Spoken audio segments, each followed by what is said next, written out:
The weather had finally started to improve. I had slept very well in the charming accommodation and was able to continue my journey at around 9:30 in the morning. The wind was still strong, but at least the sun had started to shine. After some initial ascent from the town, I soon reached the public camping area. I wasn't hungry because I had eaten delicious breakfast, but I needed to refill my water bottles. However, the water intake point had completely dried up and was not working. It was also impossible to get water at the nearby church.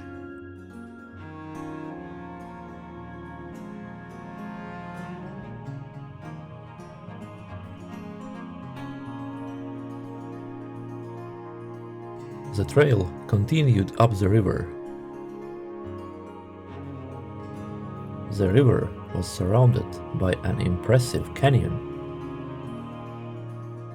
Finally, the predictions that the trail would become more and more beautiful every day began to come true.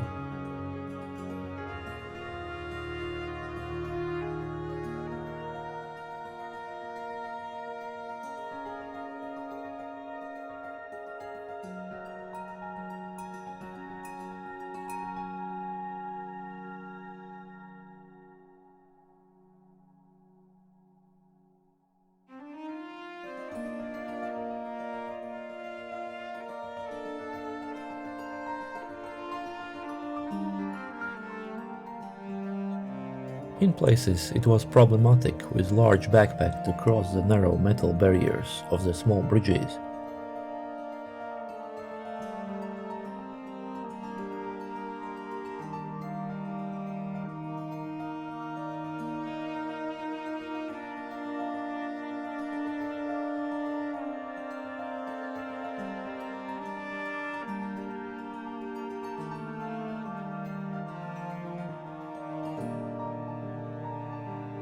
At the top, I decided to follow the advice and, slightly diverting from the trail, see the two castle ruins of the small village of Fenouillet. Moreover, visiting the castle ruins was free, and I couldn't pass up such a deal. There was an opportunity to fill up the water in the village also.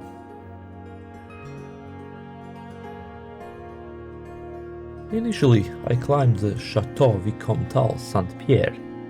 The castle was built in the 11th century and was used as a refuge for Cathar believers. Such a coat of arms probably was on the shields of the knights of this region.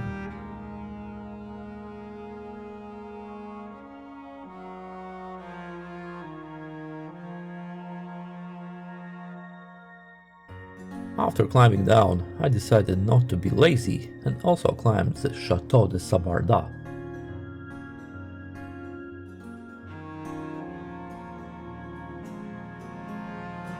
The view from this castle was even more impressive. In the distance, you could see both Mount Puilarens and the ruins of the Saint-Pierre castle, and the charming village of Fenouillet below.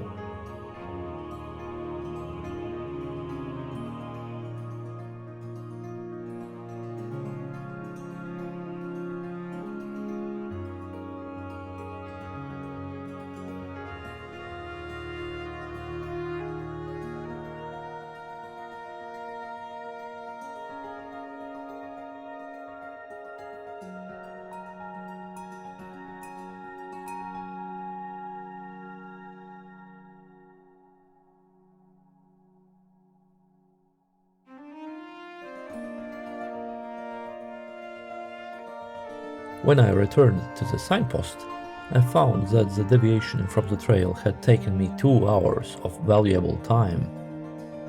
Therefore, reaching today's planned destination, the village of Axat, was seriously questionable.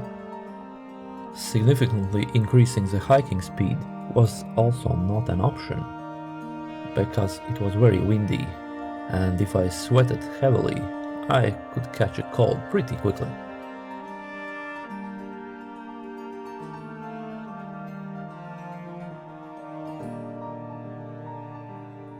There were no overnight accommodations in the town of Axat on booking.com. Therefore, I planned to spend this night in a tent. The wind was still blowing 35 meters per second, but at least no rain was forecasted for the next few days. On the other hand, an apocalyptic storm was supposed to start on the evening of the fourth day.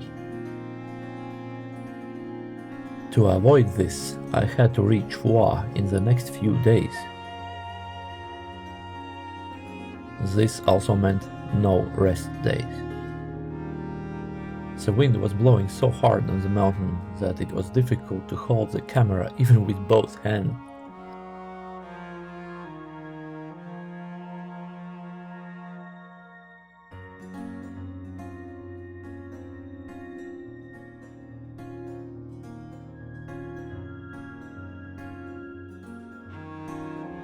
In the distance, I could already see the Puilarens castle at the top of the mountain. Up there, I would have to climb to the castle. A solid 500-meter climb.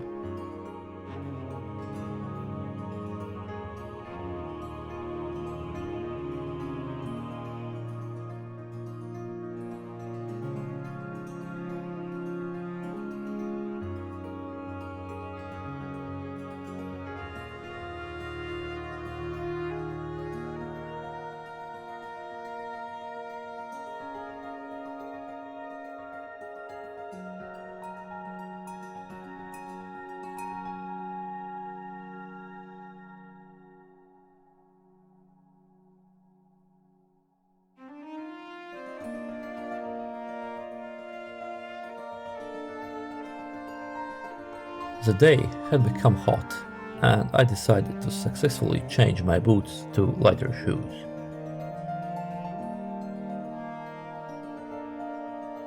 Unfortunately, I was not so successful at finding water.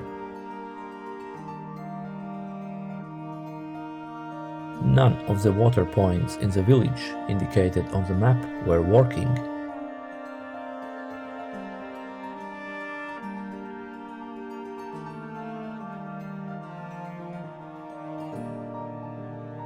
I had to hope that at least I would be able to get bottled water at the Puilarens castle ticket office.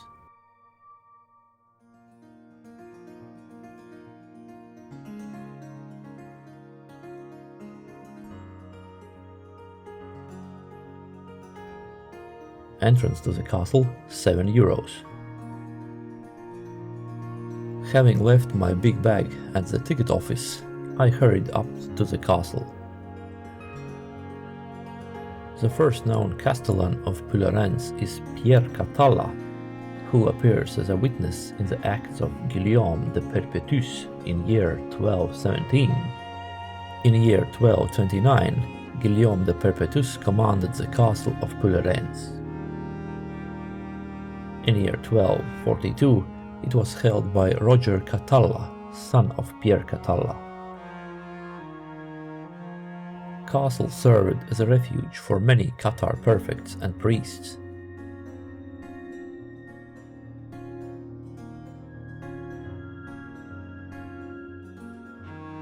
Around the year 1250, the castle passed into the hands of the French king.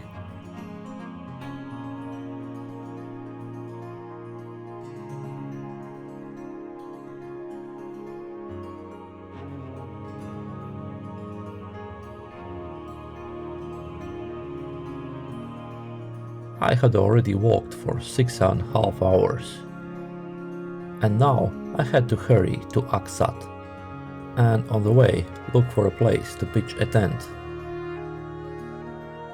Axat was still 9 kilometers away, which meant at least a 2-hour hike. There's a bench on the side of the road where you can sit and watch the Puilarens castle.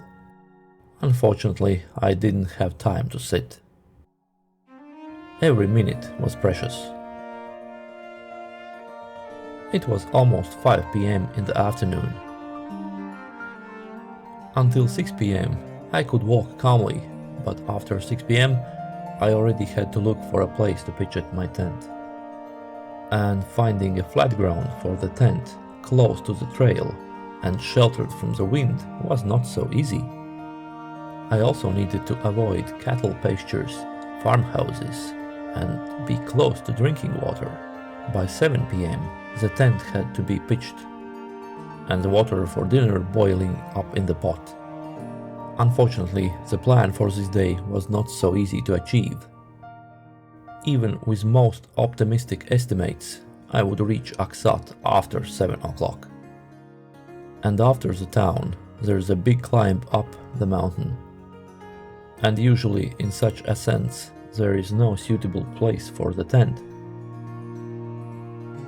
In short, I became more and more worried. As I passed one of the buildings in the town center, I sensed a strong, delicious smell of garlic coming from the restaurant there. It turned out that there was also a room for 65 euros for the night.